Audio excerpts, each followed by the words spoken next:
السلام عليكم ورحمة الله.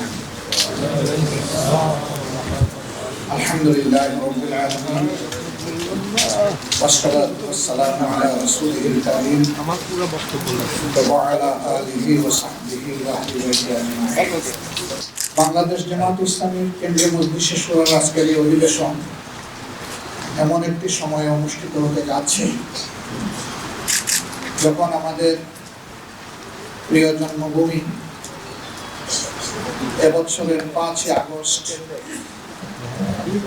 একটি কাঙ্ক্ষিত পরিবর্তন উপহার হয়েছে।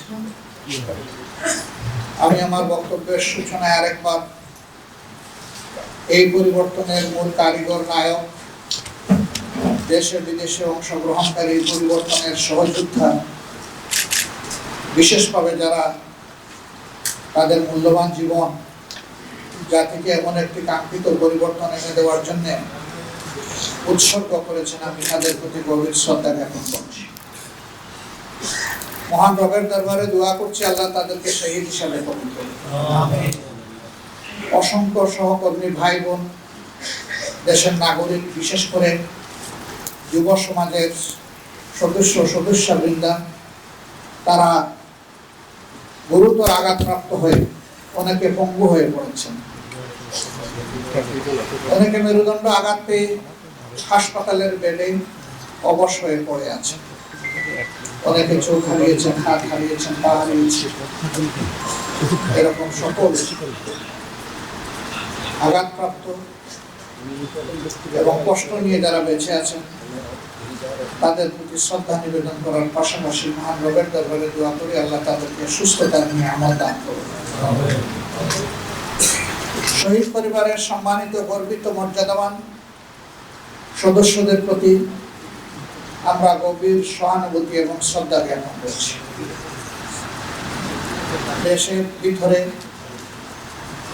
আমাদের আন্দোলনকামী জনগণের পাশাপাশি বিদেশের মাটিতে আন্দোলন করতে গিয়ে অনেকে জেল জুলুম হয়রানির শিকার হয়েছে এবং এখনো কোনো কোনো দেশের কারাগারে আমাদের নাগরিকেরা বন্দী হয়ে আছে।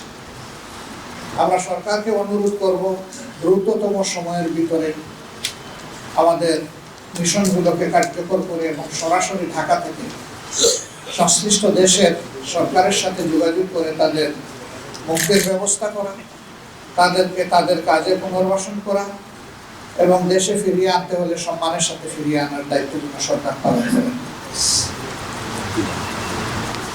আমরা গভীর বেদনার সাথে লক্ষ্য করেছি গত 15.5 বছর টানা এই জাতির এক এক করে সব অধিকার হরণ করা হয়েছিল। বাঁচার অধিকার,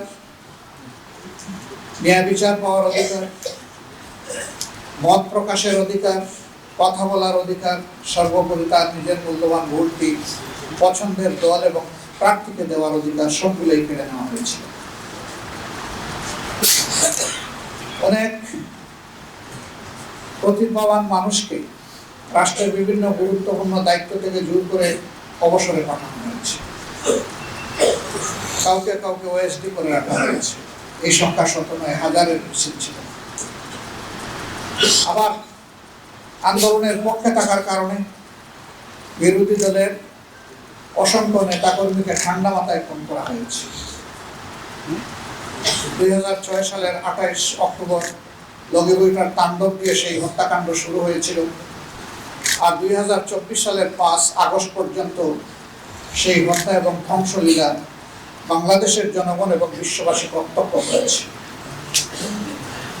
এই সরকারের কাছে জনগণের জান, মাল, ইজ্জত, আবরু কোনো ধরনের কোনো মর্যাদা ছিল না, কোনো নিরাপত্তা ছিল না। এই সকল নিরাপত্তাই কেড়ে নেওয়া হয়েছে।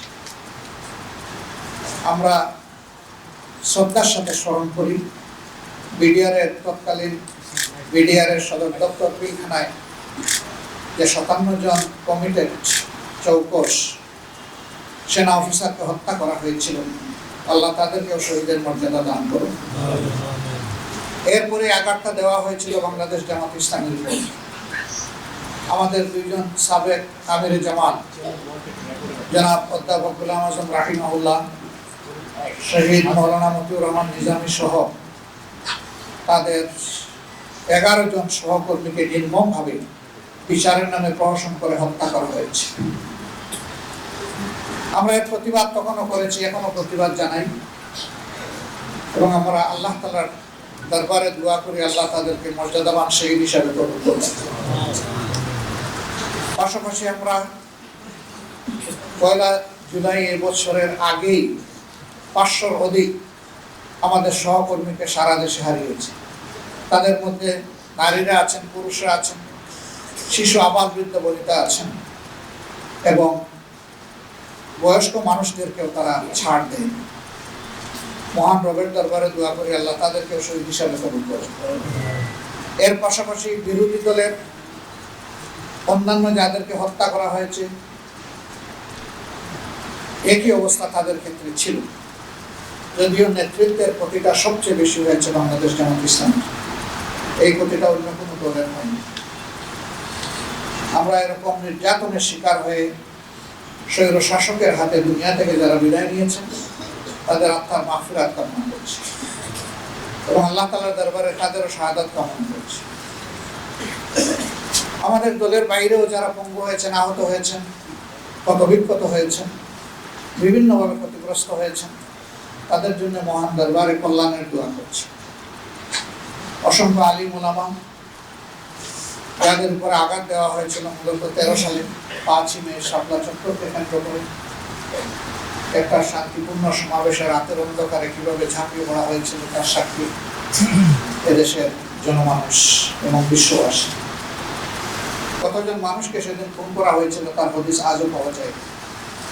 কোথায় তাদেরকে নিয়ে গায়েব করা হয়েছে লাশগুলো তাদের পরিবার তা জানতে পারে। এরপরে আবার 21 সালে একই তাণ্ডব অসংখ্য আলিম উলামা হেফাজতের নেতৃবৃন্দের উপরে চালানো হয়েছিল। হাজার হাজার মামলা দিয়ে লক্ষ লক্ষ মানুষকে জেলে নেওয়া হয়েছে। কার্যত আমাদের বাড়িঘর জেলেই পরিণত হয়েছিল। জেলের ভিতরেও জেল, বাইরেও জেল, গোটা দেশটাই একটা কারাগারে পরিণত হয়েছিল। অনেক বিবেকবান নিরীহ মানুষ এই তাণ্ডবের কারণে তখন দেশ ছেড়ে ভিন্ন দেশে তারা ঠিকানা খুঁজতে বাধ্য হয়েছিল। অনেক প্রতিভাবান সাংবাদিক তাদের বিবেকের জায়গা থেকে রিপোর্ট করার কারণে দেশে তারা নিরাপদ থাকতে পারেনি বলে অনেককে দেশ ছেড়ে চলে যেতে হয়েছে। 13 সালে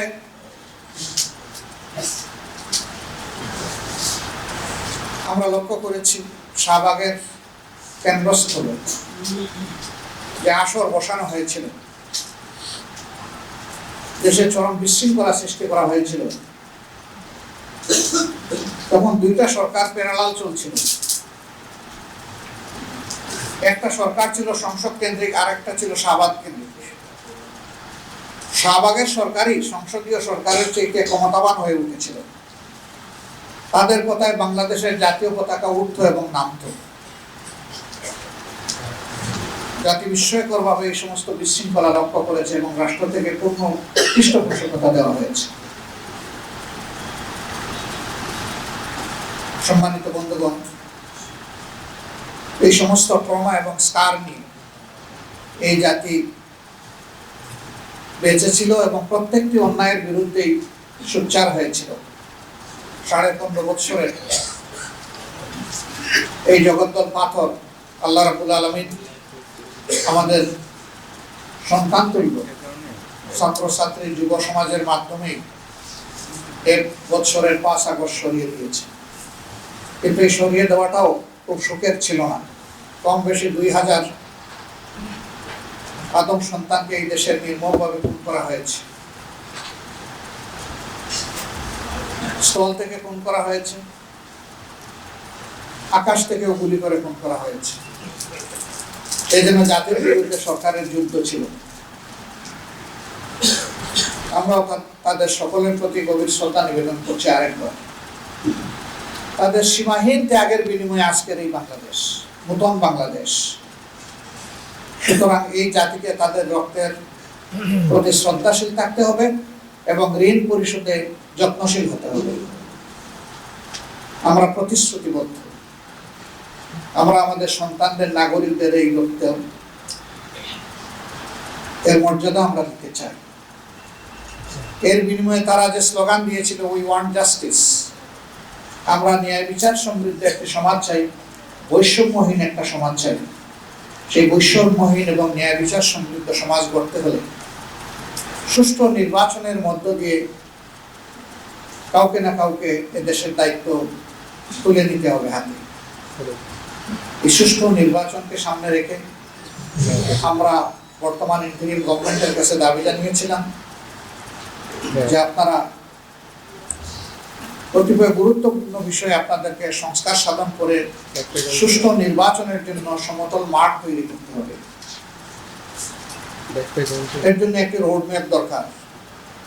এরপরে আমরা বলেছিলাম যে সংস্কারের এই মৌলিক বিষয়গুলা সম্পন্ন হওয়ার সাথে সাথেই নির্বাচন অনুষ্ঠানের পদক্ষেপ আপনাদেরকে নিতে হবে। আবারও আমরা একই কথা তাদেরকে বলব। পাশাপাশি সুষ্ঠু নির্বাচনের অন্যতম মৌলিক দুটি বিষয় অঙ্গাঙ্গিভাবে জড়িত। একটি হচ্ছে রাষ্ট্রের সকল প্রাপ্তবয়স্ক নাগরিককে ভোটার তালিকায় অন্তর্ভুক্ত হওয়ার সুযোগ সৃষ্টি করে দেওয়া। দ্বিতীয়টি হচ্ছে বিগত সরকার জুলুম করে বহু জায়গায় তৎকালীন বিরোধী দলে যারা ছিলেন তাদের এলাকাগুলোকে টার্গেট করে আসন সংখ্যা কমিয়ে দিয়েছে, আসন পুনর্বিন্যাসের নামে জুলুম করেছে। এগুলাকে আবার পুনর্বিন্যাস করা লাগবে বিবেক এবং বাস্তবতার আলোকে। এই ভোটার তালিকায় আমরা নিশ্চয়ই সবাই একমত হব, গত 3টি ভোট পর পর কোনো ভোটই না হওয়ার কারণে এদেশের মানুষ ভোটের প্রতি তাদের আস্থা হারিয়ে ফেলেছিল। অসংখ্য যুবক যুবতীর বয়স হয়েছে ভোট দেওয়ার, কিন্তু তারা ভোটার হওয়ার আগ্রহী তারা অন্তরে ধারণ করতো না। যে যুব সমাজের মাধ্যমে এই পরিবর্তন এসেছে, তাদের প্রতিটা ব্যক্তিকে এবার ভোটার তালিকায় অন্তর্ভুক্ত করতে হবে এবং তার জন্য প্রয়োজন হচ্ছে বাড়ি বাড়ি গিয়ে এই ভোটার তালিকা হালনাগাদ করা। এর জন্য যৌক্তিক যে সময় লাগবে সেটা অবশ্যই সরকারকে আমরা দেওয়ার পক্ষে। আমরা বিলম্বিত বা দীর্ঘায়িত সময় নয়, যৌক্তিক সময়টাই দিতে চাই। পাশাপাশি এবারকার এই যুদ্ধটা ফ্যাসিস্ট সরকারের বিরুদ্ধে শুধু দেশবাসী করে নাই, প্রবাসে আমাদের যে সমস্ত নাগরিকরা আছেন তারা সমানতালে আমাদের সাথে যুদ্ধ করেছে। আমরা তাদের প্রতি শ্রদ্ধাশীল। তাদেরকেও ভোটার তালিকায় অন্তর্ভুক্ত করতে হবে। তাদেরকে ভোটার তালিকায় অন্তর্ভুক্ত করার উদ্যোগ সংশ্লিষ্ট দেশের এমবেসির মাধ্যমেই সরকারকে গ্রহণ করতে হবে। কেউ যদি দেশে এসে করতে চাইবেন, শুধু ভোটার তালিকায় অন্তর্ভুক্ত হওয়ার জন্য একজন নাগরিকের দেশে আসার প্রয়োজন নেই। বর্তমান আধুনিক প্রযুক্তির যুগে ওখানে থেকেই এটা সম্ভব। আমরা এও দাবি জানাই তাদেরকে যেন ভোটার তালিকা অন্তর্ভুক্ত করেই আগামী নির্বাচন সম্পন্ন করা হয়। প্রিয় দেশবাসী, দেশ যখন এই পরিবর্তনের পরে একটা ইতিবাচক ধারায় আগাচ্ছে, তখন আমরা লক্ষ্য করছি যে এই দেশকে অশান্ত করার জন্য পতিত স্বৈরাচার এবং তাদের দূষণ দেশে বিদেশে তারা মাথা ছাড়া দিয়ে উঠেছে এবং তারা অনেকগুলা দুর্ঘটনা ঘটিয়ে এই সমাজকে অস্থির করতে চায়, অস্থিতিশীল করতে চায়।